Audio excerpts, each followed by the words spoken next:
Semalam lihat berita di seputaran Thailand, termasuk juga beberapa hari sebelumnya. Itu Sumdet Sanggaraja, yaitu pimpinan para biku di seluruh Thailand, sempat membuat pidato tanpa ada sebuah acara. Biasanya pidato itu ada kan kalau pas ada acara, ada upacara tertentu. Ini tanpa ada acara apa, ya, membuat pidato yang beliau jarang sekali membuat pidato. Pidatonya biasanya kalau setahun sekali itu pastinya ketika menjelang bulan Waisak, perayaan bulan Waisak, peringatan bulan Waisak, peringatan Wisaka Puja. Beberapa hari yang lalu membuat pidato yang isinya itu menghimbau agar para biku, termasuk juga pengurus-pengurus vihara, termasuk juga wiharawan semua, wiharawan, wiharawati, entah itu sebutannya meji atau sebutannya naga atau sebutannya apapun, orang-orang yang berlatih di wihara sebagai berumah tangga juga begitu. Termasuk juga himbauan kepada masyarakat, ya, khususnya adalah para umat Buddha, upasaka upasika, bahwasanya pembabaran dharma itu mesti dicermati dengan baik, bahwa jika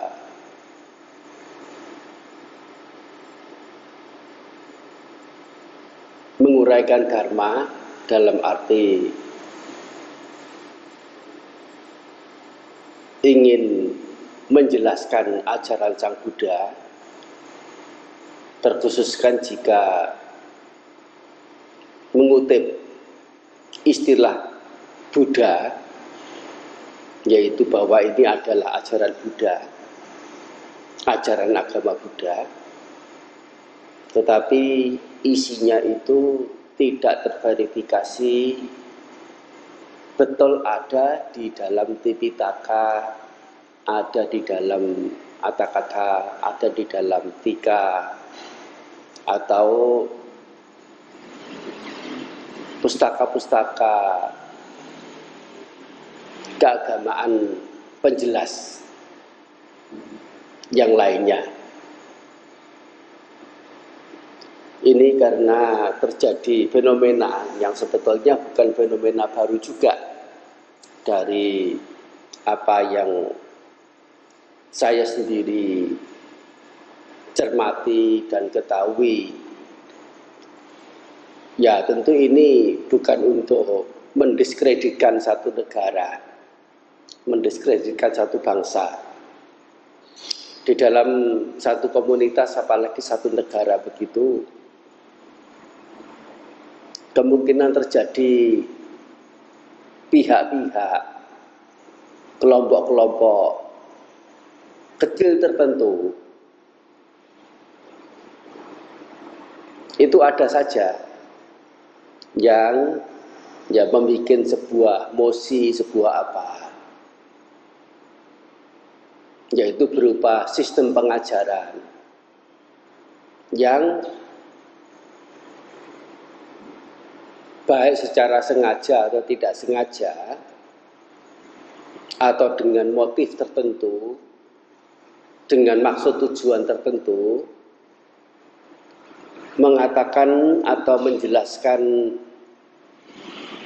banyak hal tanpa didasari oleh ajaran Buddha secara referensifnya,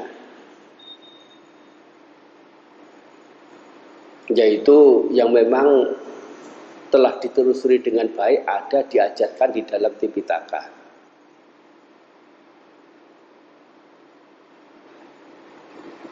Oleh karena memang terutama beberapa waktu terakhir ini fenomena pengajaran yang mengatasnamakan agama Buddha itu sangat marak dan beraneka warna. Dan sesungguhnya punya motif-motif di belakangnya itu adalah demi mendapatkan perolehan-perolehan, baik perolehan berupa materi, perolehan berupa pengikut, berupa kelompok yang lebih besar, berupa ketenaran, berupa macam-macam hal. Dan itu mengatasnamakan ajaran Sang Buddha. Terlebih lagi zaman sekarang ini dengan bantuan media sosial, itu pembicaraan atau penyampaian dari seseorang atau sekelompok orang, apalagi kalau yang terorganisir secara sistematis, itu bisa cepat sekali meluas, melebar, tersebar. Nah ini sangat meresahkan bagi para senior, para bante yang punya kepedulian, yang biasanya pernyataan-pernyataan penjelasan yang dimaksud itu mudah sekali mendapatkan sambutan dari masyarakat dengan ya berbagai macam semacam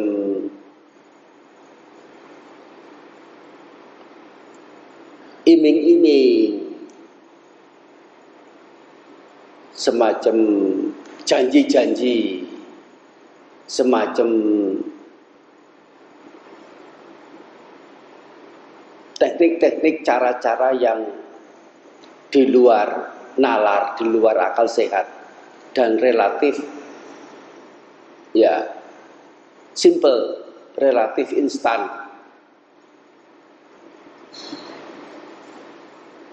yang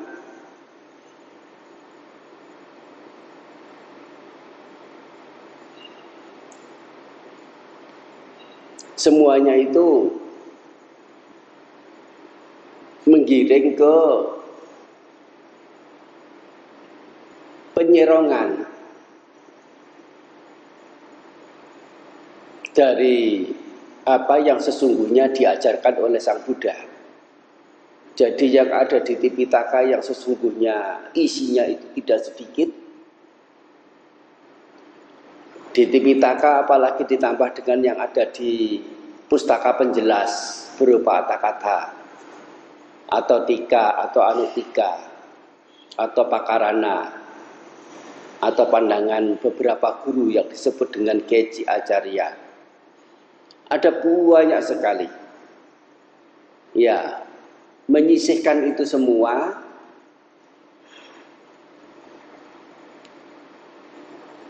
di sisi yang lain mengajarkan sesuatu yang lain lagi, yang beda lagi, yang tidak tercantum, yang tidak ada dan tidak yang tidak mendasarkan pada pustaka-pustaka referensif seperti itu. Dan di kemudian waktunya itu disambut oleh para senior yang tergabung dalam komite kesanggaan untuk dibuat semacam sebuah tata aturan yang itu dijalankan oleh Departemen Agama Buddha di Thailand sana, yang akan bertindak selaku petugas sangga untuk menelusuri, menelisik atau menyelidik adanya tindak-tindak pengajaran yang di luar jalur, di luar alur dalam ajaran Sang Buddha. Ya, banyak sekali jenis-jenisnya, macam-macam. Ya, sebetulnya sudah lama ada, tetapi sekali lagi ini bukan untuk mendiskreditkan, terlebih justru berangkat dari ikut keprihatinan kita selaku umat Buddha, bahwa ya fenomena semacam itu bisa muncul dan marak, ya, ditambah dengan kemudahan menginformasikan ajaran-ajaran itu, bantuan media sosial. Nah, di negeri kita sendiri, Indonesia terlebih, yang dasar ajaran Sang Buddhanya sendiri, yaitu Tipitaka, dalam bahasa yang umumnya orang Indonesia mengerti, yaitu bahasa Indonesia, yaitu masih sangat terbatas. Sumber aslinya saja masih sangat terbatas, baik jumlahnya ataupun kemudahan untuk mengakses, untuk mendapatkannya. Kebanyakan justru adalah mendengar apa yang menjadi ajaran Sang Buddha itu dari mulut ke mulut, dan mulut siapa juga nggak jelas. Dan tidak jarang sebetulnya kita mendapatkan quote-quote gitu ya, berupa pernyataan-pernyataan Buddha mengatakan demikian ya, tanpa menyebutkan sumber. Menyebutkan sumber saja kalau itu dalam bahasa Indonesia sulit untuk ditelusuri. Sesungguhnya itu ada di dalam bagian mana di Tipitaka. Tidak mudah. Yang ya kalaupun bisa ditelusuri, ya misalnya dengan mencantumkan bahasa asli, yaitu bahasa Palinya, belum tentu penerjemahannya itu sudah sesuai. Ini menjadi keresahan tersendiri sesungguhnya. Menjadi keresahan tersendiri untuk mereka-mereka yang peduli pada ya kemurnian, pada keaslian, pada alur yang semestinya yang Sang Buddha itu ajarkan.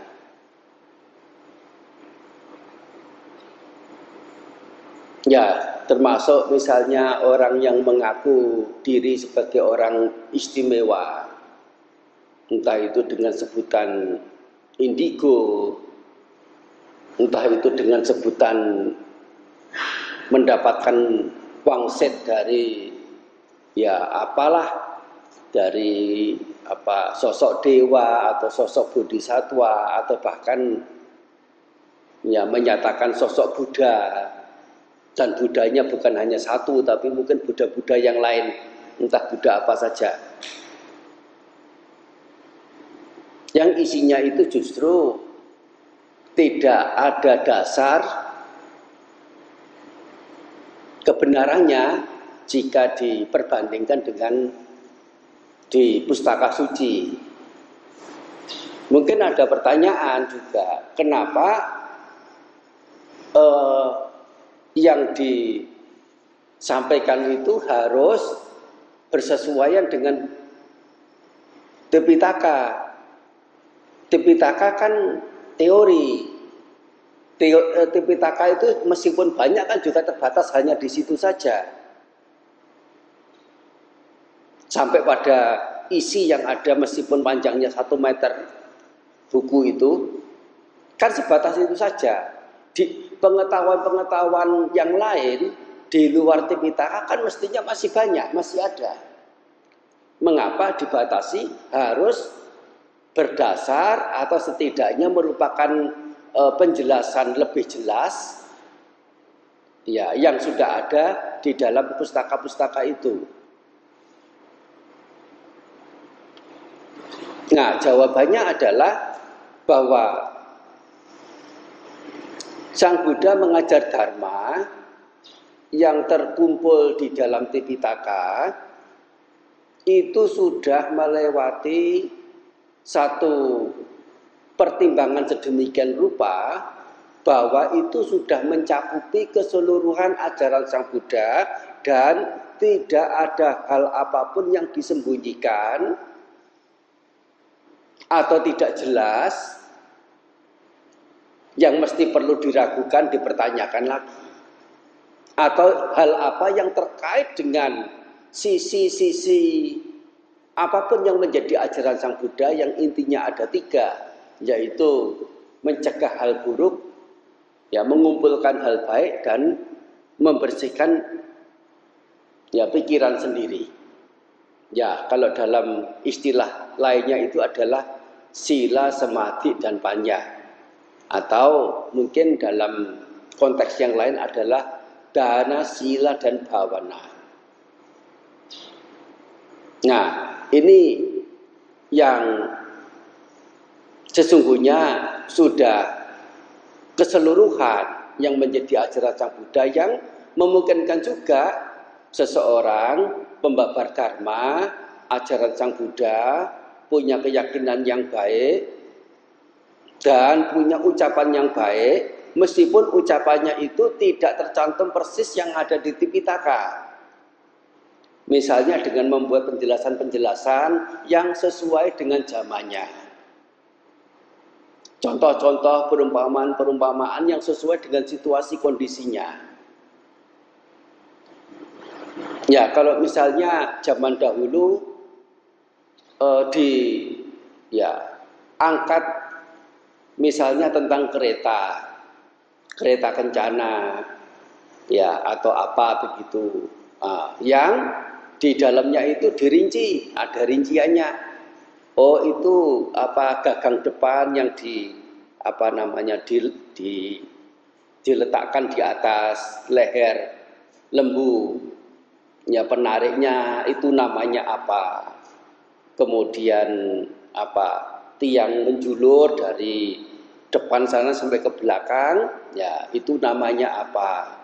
Terus bagian-bagian apapun di dalam di kereta itu, ya, dirinci satu persatu, ya. Jangankan istilah ini, rincian-rincian bagian-bagian kereta itu, keretanya sendiri sekarang orang sudah jarang lihat. Jadi kalau mau mengumpamakan, memberikan perumpamaan tetap yang konvensional, yaitu yang sesuai dengan di Tipitaka dengan situasi kondisi budaya pada zaman itu, ya mungkin juga akan mendapati kesulitan, baik yang menuturkan meskipun mungkin ini sudah berusaha untuk mempelajari sesungguhnya masing-masing bagian itu namanya apa dalam bahasa Indonesia. Perlu usaha yang tidak sedikit untuk bisa mengetahui bagian-bagian kereta itu. Oleh karena bahasa yang mungkin sudah jarang didengar. Mungkin pembicaranya sudah mempersiapkan diri untuk istilah-istilah yang tepatnya bagaimana, tetapi masih bermasalah juga. Oleh karena apa? Tidak semua pendengar bisa paham. Ya, sehingga kalau misalnya diganti misalnya dengan kendaraan yang ada sekarang, ya mungkin ya dikatakan ada setirnya, ada sekernya, atau ada apalah begitu, mungkin businya misalnya, mungkin orang masih itu lebih bisa nyambung begitu. Atau mungkin mengumpamakan mengangkat ya perangkat elektronik, komputer dan sebagainya yang itu memang tidak tercantum dalam pustaka. Tetapi jika penjelasan-penjelasan itu merupakan hal yang sebagai penjelas dan sealur dengan yang ada di dalam pustaka suci, ya itu ya masih juga memungkinkan. Jadi itu juga masih perlu dilihat, meskipun tidak sama, tidak ada disebutkan, tidak berarti tidak boleh. Tetapi masih perlu pencermatan bahwa itu sealur tidak, dasar maksud, makna dan maksudnya itu masih punya arah alur yang sama ataukah tidak dengan Tipitaka. Ya ini kelurusan, kejujuran seseorang yang mengaku pengikut Sang Buddha, menempatkan Sang Buddha sebagai junjungan yang tertinggi, sebagai guru spiritualitas yang paling utama, dan dapat dikatakan punya kebergantungan 100%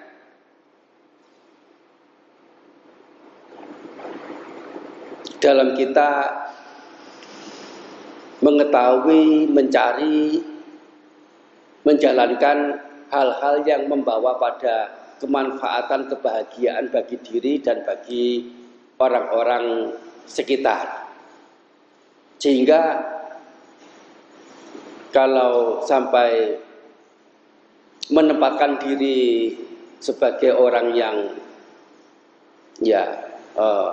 sembarangan dalam memberitahukan ajaran Sang Buddha, terlebih dengan kesengajaan-kesengajaan, terlebih ya dimuati dengan kepentingan-kepentingan sempit tertentu sebagaimana yang disebut di awal.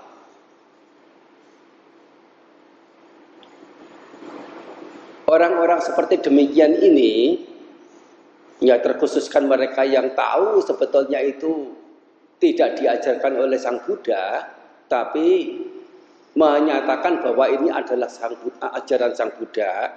Sang Buddha tidak mengatakan begitu, tetapi ya menyatakan bahwa itu adalah yang Sang Buddha katakan.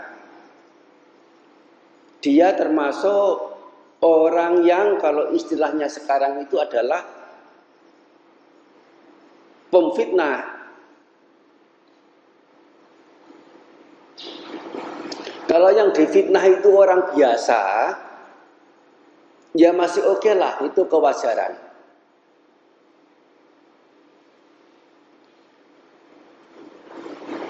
Tetapi kalau yang difitnah itu orang mulia, orang luhur, orang yang punya tingkat spiritualitas tinggi, itu berdampak besar bagi orang itu.